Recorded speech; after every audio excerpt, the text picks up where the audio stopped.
Hello guys! Welcome sa aming farm. And guys, for today's video, papakita ko sa inyo yung aming ubasan. Yan guys, yung aming ubasan. Ayan, ay namunga na pala. Ang dami niya na palang bunga. Ang tagal namin hindi nakapunta dito. Ayan guys, tingnan natin yung loob para makita natin yung bunga. Ayan na guys. Pasukin natin yung loob nito para tingnan natin yung mga bunga niya. Ayan, ganyan na siya kalalaki. Ang dami niya guys bunga. Ayan, mga nagtatago. Ayun pa. Ayan, yung iba maliliit pa. Ayan siya kalapad. Ayan. Hanggang doon sa dulo sa may bougainvillea. Ayan, punta natin doon sa dulo. Ayan, ang dami talagang bunga guys. Ito ay green, kulay green na ubas at saka may halong black. Alam niyo ba guys, yung green na ubas, ito yung pinakagusto ko sa lahat. Lahat ng ubas ay natikman ko na, pero ito yung pinakagusto kong lasa niya. Tapos matamis siya. Ayan, maliliit pa lang. Bagong sibol.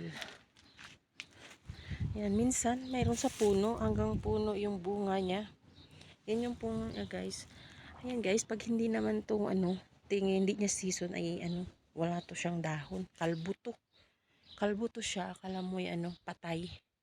Wala talagang kahit isang dahon. Ganyan lang yung itsura niya pagka hindi niya season. Ayan, hanggang laki ng lamok guys. Oh, tingnan niyo. Kinagat na ako. Makulimlim kasi dito sa sa loob ng ubasan, kaya may lamok, may mga insekto. Ayan, ito ay ini-spray. May taga-dilig. Ayan katatanggal lang ng damo.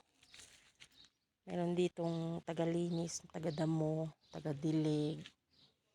Ayan. Binisita namin ngayon. Ang tagal namin hindi nakapunta dito. Ayan siya. Oh, lalaki na. Ito yun sa farm namin. Ayan. Tsaka yun sa dulo, alam nyo ba, ang daming bulaklak na bougainvillea. Ayun, hindi natitrim. Hindi napuputulan ng nag-aalaga dito kasi yung bulak nangihinayang putulin. Ganon. Ayan siya. Oh, ang daming bunga, di ba? Maliliit pa yung iba.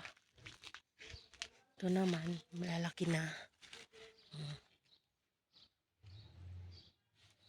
Hindi ko alam sa variety, hindi ko alam ang tawag ng variety ng ubas na to, yung kulay green.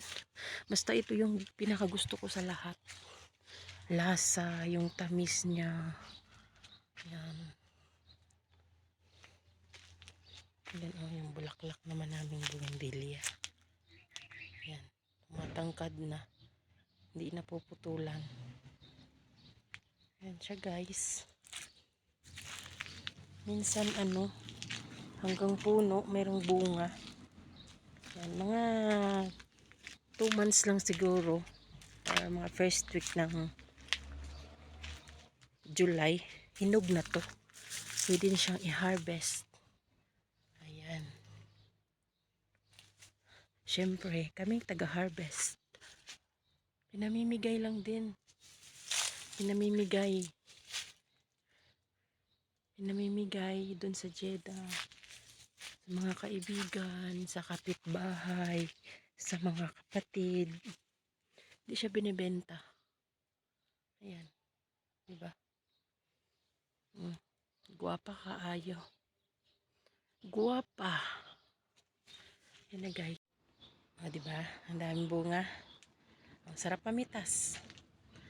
Meron na yata to sa Pinas. Parting Mindanao siya. Hindi ko alam kung nakalimutan ko kung saan yun. Diba? Sarap pag may ganito. Yan.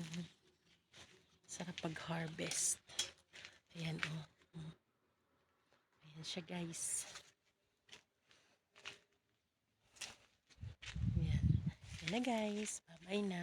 Thank you for watching.